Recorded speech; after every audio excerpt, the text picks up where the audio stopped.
That's Jon Cleary recording his latest album, So Swell, at Espeland Studios in New Orleans way back in 2019. Until now, the tracks laid down over those 2 days were only available on a limited edition vinyl release. But now they can be heard by anyone, anywhere. Here's Jon to tell us about making it.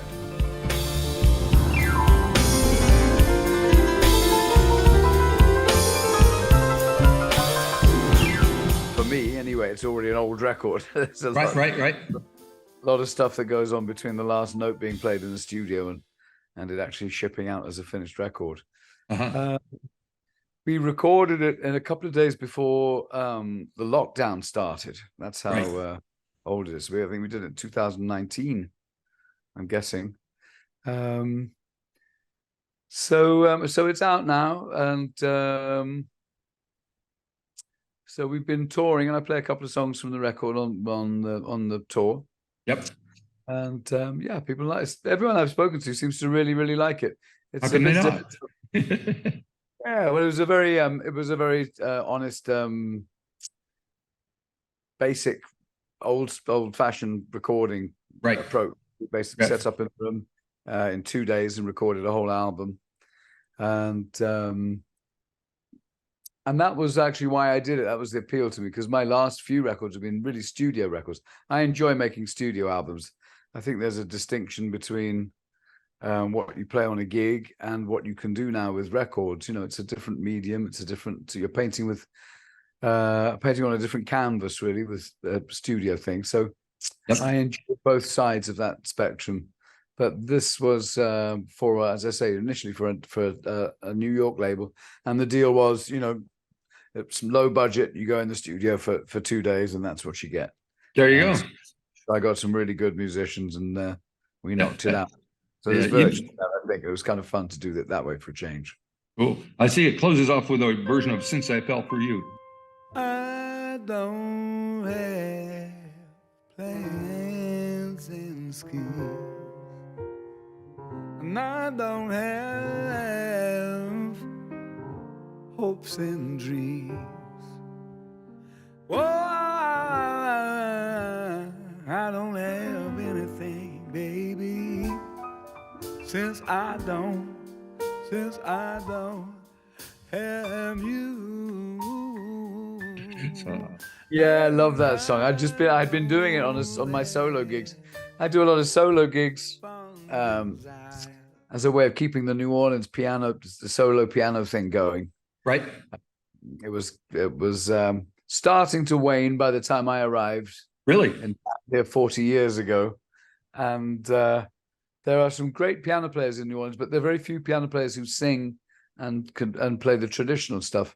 Gotcha. And I mean, apart from being a way to pay the bills, I think it's also important to, if possible, to keep that thing going, so people can actually come to a bar and hear traditional New Orleans piano playing. But in that context, you know, I mix it up, and I can do whatever I want, really. So I love that, all those lovely songs from that era. So it's something I'd been playing on the gig, and I just decided to cut a version on the record. Cool. Now tell me about the other folks you got playing with you on it.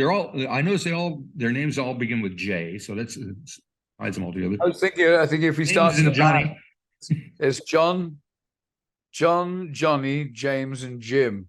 Yeah. And I thought, man, it'd be great if we did actually ever went out and do any gigs. I could call the band the Faux Jays. Yeah. Either FAUX or FO apostrophe, because there's 4 of us. So the Faux Jays. So great rhythm section. Right. James, where to start? Well, I'll start with James Rivers. James Rivers is a tenor saxophone player, and we've been friends for many years. James is now 85 or 86. Crikey. Or 87 even. Still playing really, really great. He played in Huey Piano Smith's band. Nice. He played on two of the classic Professor Longhair Mardi Gras records. Right. That's him on Big Chief and on Go to the Mardi Gras. He's also on Carnival Time by Al Johnson, which is a big Mardi Gras tune. And he's also on Second Line, which is one of the other big. He plays on 4 of the 6 big Mardi Gras tunes that get played every year Right, right. from the 1950s and 60s. So he's the man. Yeah, he plays that old style. He plays the old kind of Lee Allen style. Right. Yep. So he's real. So that's the tenor sax player. Johnny Vidakovich and James Singleton are the drummer and bass player, and they really get hired a lot as a unit. They are really, really good at something that's quintessentially New Orleans, which is an unusual approach to time. New Orleans is very laid back, as you probably know. Yep.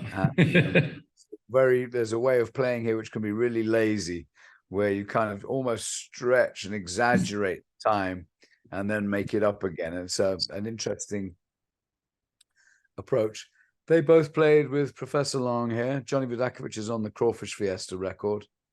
And they both also played with James Booker. They're on the last James Booker record. Right, right.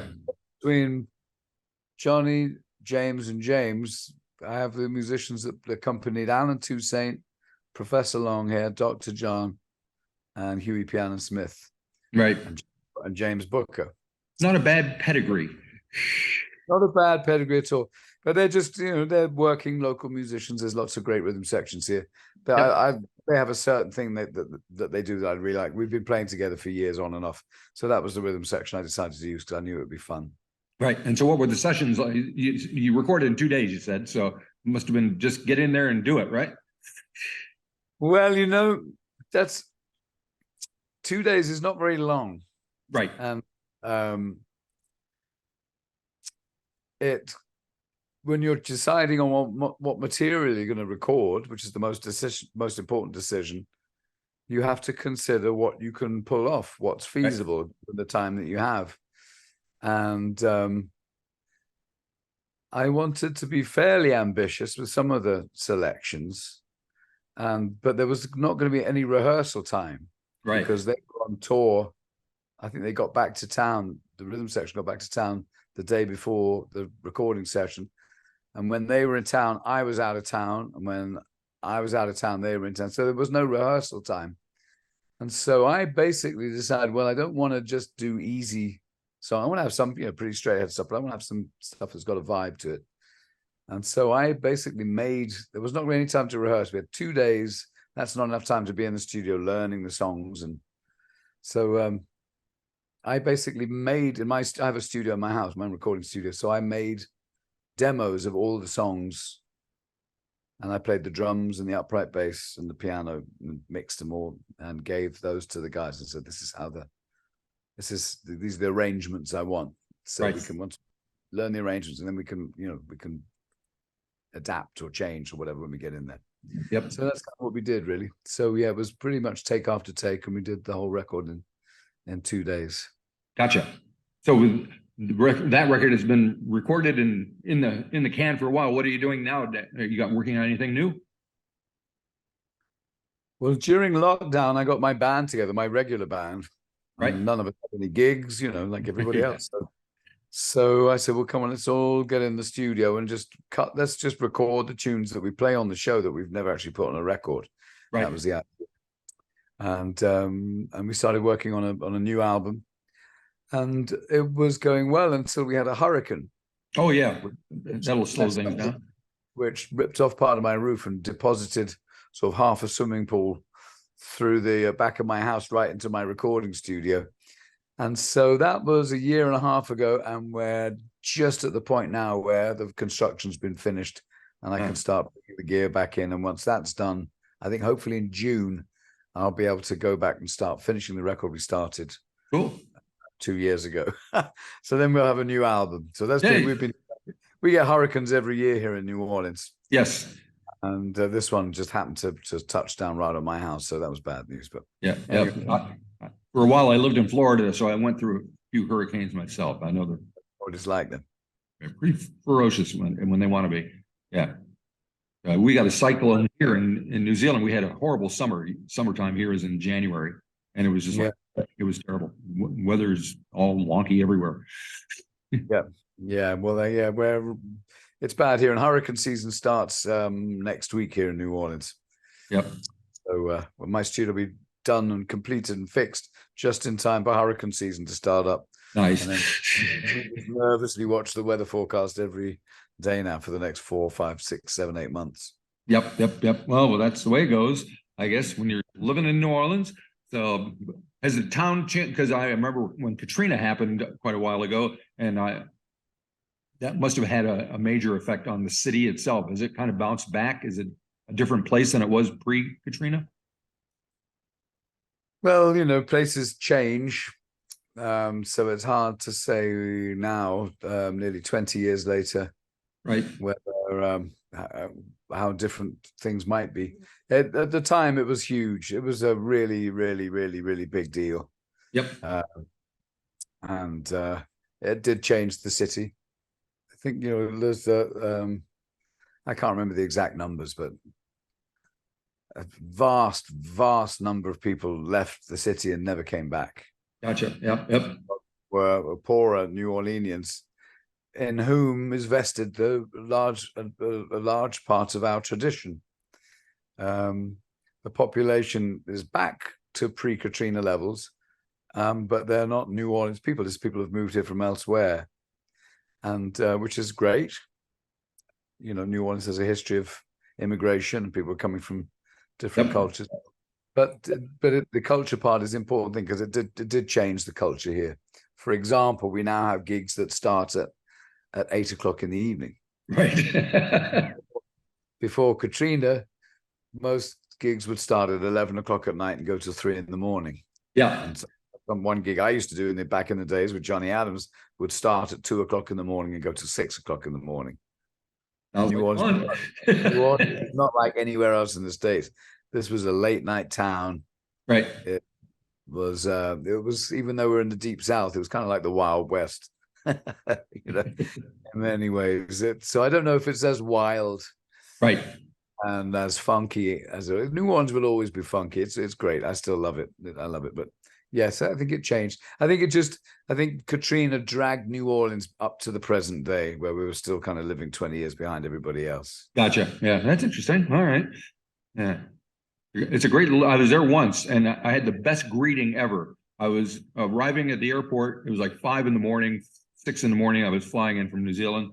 And the first person I saw coming out of the airport was Alan Toussaint. it was no doubt about it. It was him, because he looks like he was all dressed up in his suit and shoes and the tie and everything. I was like, man, you can't beat that. Sandals and socks. He always wore a suit with sandals and socks. That was a trademark thing. Yeah. There's nowhere in the world like New Orleans. Closest I found to New Orleans was Cuba. Oh yeah. In terms of people look the same, rice and beans. Yep. Good music. Haiti too. A lot of people in New Orleans have their roots in Haiti, and Cuba. So those places have a similar feel. Right. Of course, New Orleans became part of the United States in the 1800s. Right. And so that process has been underway. But really, culturally, it's the northernmost part of the Creole world. Gotcha. Yeah. It's ironic. You think of New Orleans as being the deep South. Right. Culturally, it's actually the far north. Right. It's the far north of that Creole world that you find that goes from Veracruz in Mexico to Cuba and the French Guadeloupe, Martinique, and Haiti, and yeah. Well, every place is north from down here.